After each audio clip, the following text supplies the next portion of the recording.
ma'am. Ganito pala yun. Yung pag pinagtatrabuhan mo, pinaghihirapan mo yung kinikita mo.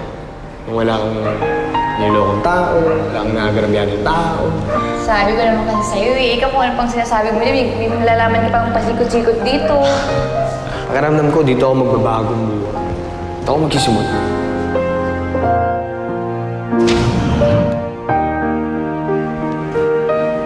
O, Gabo. Ay, Mama Sir. Tapos na ako maglinis. Yung lamesa na linis ako. Okay. Tanggapin mo na nga pala ito. Pasensya ka na, Gabo, Hindi talaga yung perang pinag-usapan natin na ibabayad ko sa'yo. Alam mo naman, mahina ang benta ng karinderya ngayon. Ayos na mo to. Pwede na to. Naintindihan ko naman po yung sitwasyon niyo. So, babalik na lang ako bukas. Gabo, teka. Sandali lang. Kasi baka hindi na kita pabalikin bukas. Ha? Mama Sara, kailangan ko ng trabaho. Alam niyo yan. Pasensya ka na Kasi alam mo naman, di ba? Hindi kumikita ang karinderya ko. At saka, hindi ko na kayang magbayad pa ng isang waiter. Di ba? Ewan ko ba? Magmula nang hindi pumasok yan si Iliana, talagang humina na ang benta ng karinderya ko. Ewan ko nung iwaga meron yung babae yan Sige, pasensya na Sorry ka po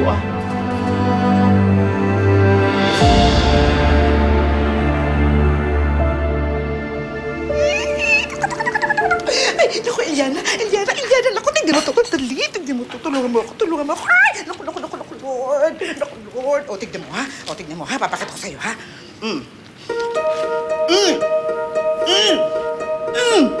naku, sayang, isa na lang, millionaires na ako, pero di ba, thank you, Lord, oh my God, I don't know what to say, thank you, Lord, Hoy! Tay! Ano ba ang aga-aga nag-iingay ka? Ma'am, pasensya na po kayo. Kasi pa, ma'am, nanalo ko sa loto! 20 mil! Diyos ko, ma'am, 20 mil! Diyos ko, ma'am, magswerte ko!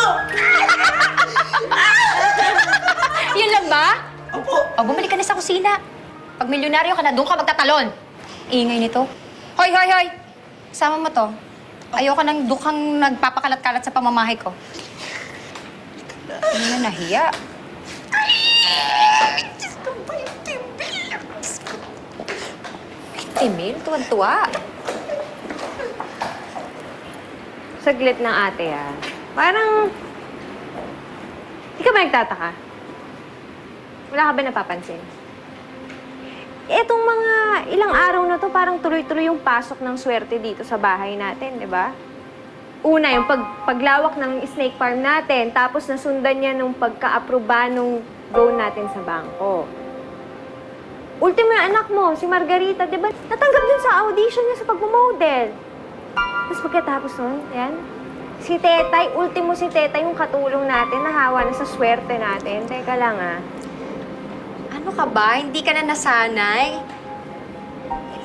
Di ba nga, mula nung nasilayang ko, yung mahiwagang itim na serpenteng yan, gumanda na ang buhay ko. Kaya nga tayo yung mama ng ganito. Hindi, kasi nakakapagtaka nga. Isipin mo lang ng mabuti, ate, Kasi, di ba, wala pang nakakalipas na ilang araw, biglang ito na naman, may papasok na naman na bagong swerte, may bago na namang kaganapan. Di ba, ano yun, parang medyo labo yun, Hindi malabo yun. Ayaw mo nun.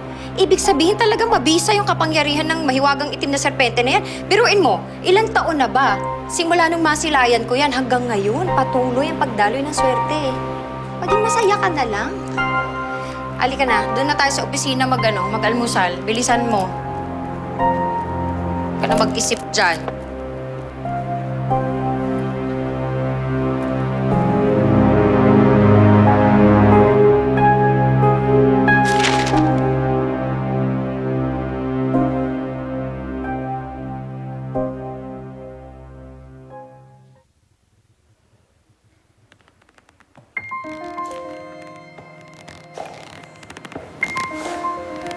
Ano kaya yun?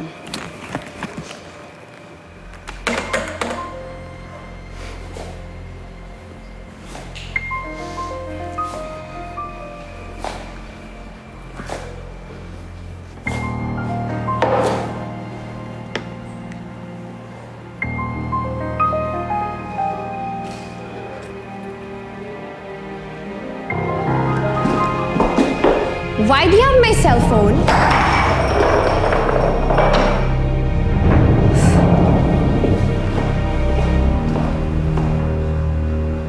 Cellphone? Tanga ka ba? O nagtatangat-tangahan ka lang? Akin na nga yan, baka nakaawin mo pa eh. Tsaka tingnan mo yan. Napakagaling mo na nagkalat ka pa. Pulutin mo kaya yan. Linisin mo! Huwag ka mag-alala, lilinisin ko yan. Linisin mo yan. Ano na naman to? Nag-aaway na naman kayo? Ano ka ba, Dad? Hindi, no. Di ba nag-uusap lang tayo? Nag-uusap lang kami, tapos yun, biglang natabig niya yung baso. Totoo ba to?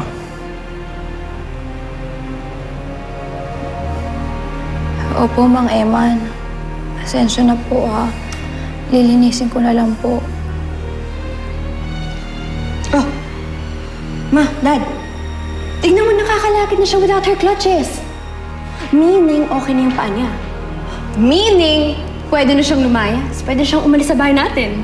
Oh, yeah!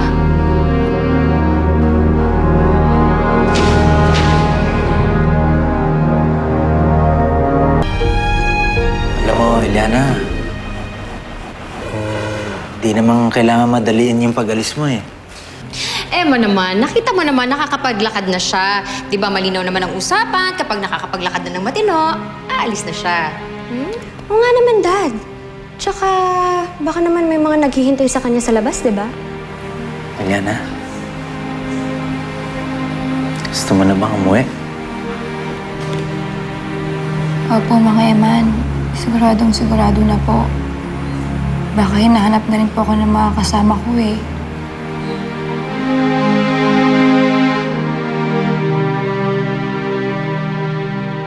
Oh, ba't ka tinanggal ni Aling Sara? Kaya sabi niya kasi, mahina daw yung karindire niya eh. Pero makikiusap ako sa kanya mamaya. So, baka sakali ako na baka lumakas yung karindire, kailangan niya ng tulong. Oh, tamang-tama. Makakasama sa akin ngayon. Alam ko na kung nasan yung drawing na hinahanap mo. Sigurado ka? Mamaya, mali ka na naman ha? Hindi. Sigurado na ako ngayon. O ano, sasama ka ba?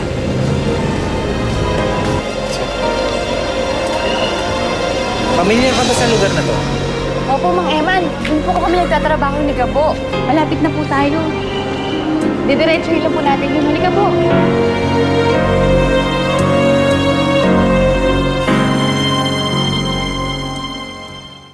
Mama Sara? Tao po. Mama Sara? Uy, Eliana! Bigla kang bumalik. Saan ka ba nanggaling bata ka? Pati si Gabo, hindi alam kung saan ka pumunta. Yun nga po yung pinunta ko dito para po makapagpaliwanag. Nasaan po ba si Gabo? Naku, wala na siya dito. Hindi na siya dito nagtatrabaho. Magmula nang umalis ka. Naku, hindi ko na ako nakailangan ng isa pang waiter. Hindi ko na kailangan magbayad pa. Naku, Pero alam niyo po ba kung nasaan siya? sorry. Hindi ko alam eh kung nasaan na siya eh. Paano yan? Saan tayo pupunta? Mama Sara, pwede po bang magtrabaho po ulit ako dito? Naku, Iha, pasensya ka na. Wala na ako nabayad sa'yo eh. Kasi nalugi na nga yung karinderya ko nung nawala ka eh. Wala na talaga. Sorry ah. Eliana, okay lang yan. Halika na. Sara, pagka bumalik dito si Gabo, pwede bang pakibigyan na lang tayo? Oo naman, okay lang. Pasensya ka na kasi basahin kamay ko eh. Okay lang. At saka nagmamadali ako, nagugas ba ako ng plato eh. Marami akong ginagawa sa loob ng kusina. Ha? Okay, sasabihin ko sa kanya, makakarating. Sabi ho, tawagan ako. Oo, makakarating yan. Salamat ho. Okay. Paano na po yan? Saan ko po hahanapin si Gabo?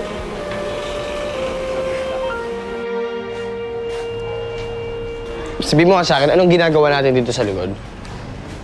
Basta, papakita ko na sa'yo. Ito na. Sige, ano na naman to? Mali na naman to eh. Yan, oh.